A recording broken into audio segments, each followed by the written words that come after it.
Persidangan Mahkamah Militer Luar Biasa peristiwa G30S PKI digelar di Gedung Utama Bappenas. Tampak mobil lapis baja, artileri anti pesawat terbang, hingga senapan mesin yang diterjunkan untuk mengamankan lokasi. Subandrio tiba dengan menumpangi mobil lapis baja. Ia dikawal ketat oleh tentara. Laksamana Udara TNI tituler Subandrio pernah mengemban jabatan mentereng pada akhir masa pemerintahan Soekarno. Majelis Hakim terdiri dari 9 hakim yang merupakan perwakilan Angkatan Darat, Angkatan Udara, dan Angkatan Laut, serta polisi. Letnan Kolonel Ali Said dari Angkatan Darat bertindak sebagai Ketua Majelis Hakim.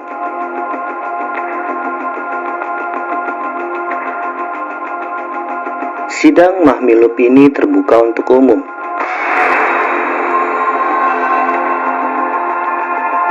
Seorang pengacara Subandrio menegaskan bahwa Mahmilub tidak berwenang mengadili Subandrio karena pengadilan tersebut adalah inkonstitusional.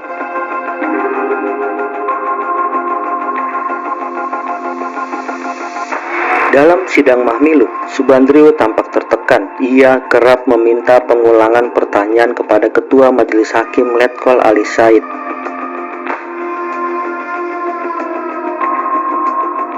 Jaksa menuntut Subandrio selaku Kepala Badan Pusat Intelijen telah mengetahui rencana PKI untuk melakukan kudeta pada 1965, namun Subandrio tidak melakukan apapun untuk mencegahnya.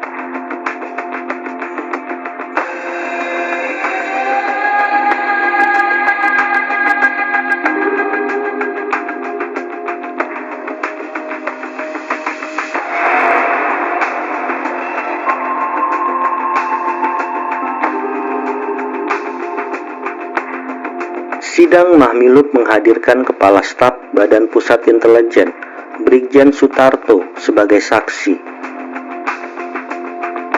Sutarto bersaksi bahwa setelah mendengar rencana kudeta, dia melamporkan informasi itu kepada Subandrio. Namun, Subandrio kemudian menyatakan informasi itu sebagai berita palsu.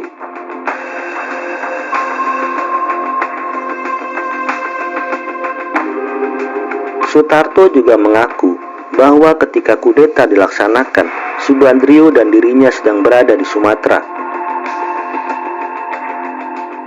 Dalam kesempatan itu, Subandrio menolak semua tuduhan. Ia menolak tuduhan sengaja membiarkan PKI untuk melakukan kudeta. Ia menolak tuduhan telah menyebabkan krisis ekonomi dan menolak tuduhan menyimpan sejumlah dana besar di luar negeri.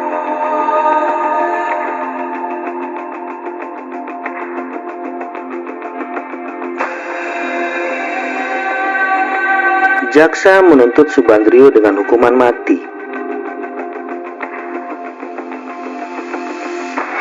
Dalam pernyataan selama 45 menit, Subandrio berkata, "Saya tahu Orde Baru tidak akan muncul atau berhasil tanpa adanya kesalahan atau kekurangan."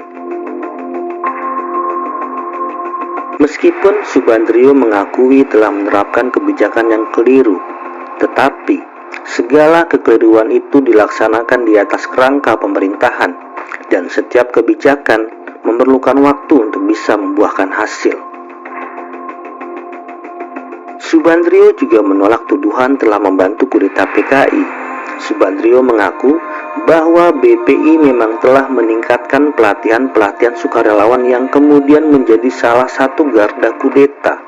Namun dia mengklaim bahwa kegiatan tersebut telah disampaikan kepada TNI dan melalui TNI kepada Presiden Soekarno. Pada akhir pembelaannya, Subandrio berkata, "Saya berdoa kepada Tuhan agar Dia memberkati pengadilan ini sehingga dalam memutuskan putusannya terhadap saya berdasarkan keadilan, kebenaran, dan kemanusiaan."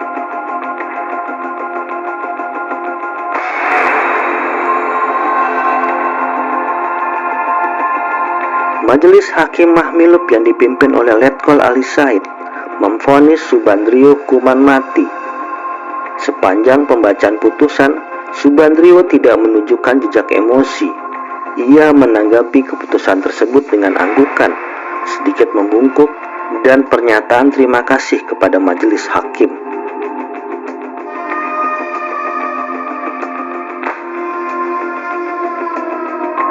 Haji Dr. Subandrio, umur 52 tahun, lahir di Kepanjen, Malang pada tanggal 15 September 1914.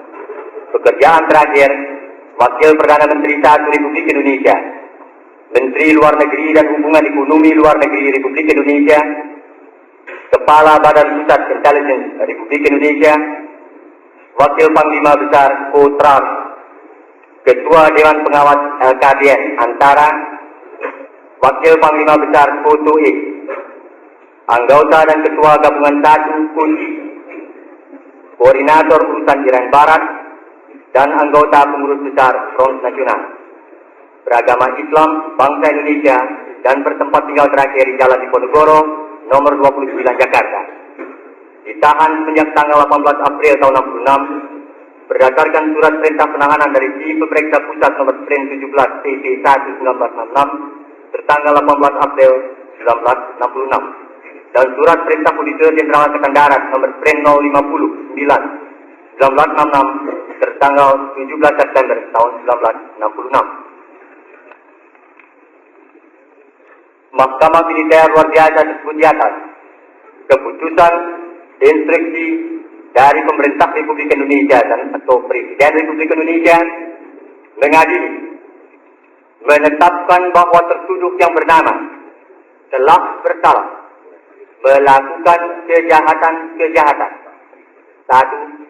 Telah berusaha atau mencoba untuk memberikan kepada orang-orang lain ikhtiar dan kesempatan dengan maksud untuk menyiapkan dan memudahkan makar, dengan maksud menggulingkan pemerintah yang siap dan melakukan pemberontakan, sedang diketahui atau patut harus diduga bahwa tindak pidana itu akan menghalang-halangi terlaksananya program pemerintah.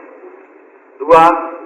Telah melakukan serangkaian perbuatan yang patut diketahuinya dapat merongrong kekuasaan negara dan kewibawaan pemerintah yang sah, sehingga aparatur negara, menyebarkan dan menimbulkan permusuhan, perpecahan, pertentangan, kekacauan termasuk kekacauan ekonomi, kegoncangan di antara kalangan penduduk dengan tujuan untuk merintangi usaha pemulihan keamanan dan ketertiban sebagai akibat G30S, mempertahankan potensi yang ada di belakang G30S dan mengurangi arti G30S sebagai perbuatan kontra revolusi. Menghukum tertuduh tersebut karena kejahatan itu dengan hukuman mati. Di dalam Mahkamah Militer Luar Biasa yang memeriksa dan mengadili perkara Haji Dr. Subandrio dan dibuka pada tanggal 1 Oktober 1966 jam 20, dinyatakan selesai dan tepat pada hari Selasa tanggal 25 Oktober tahun 1966 jam 12.30 sidang ditutup. Belakangan, vonis tersebut dikurangi menjadi hukuman seumur hidup.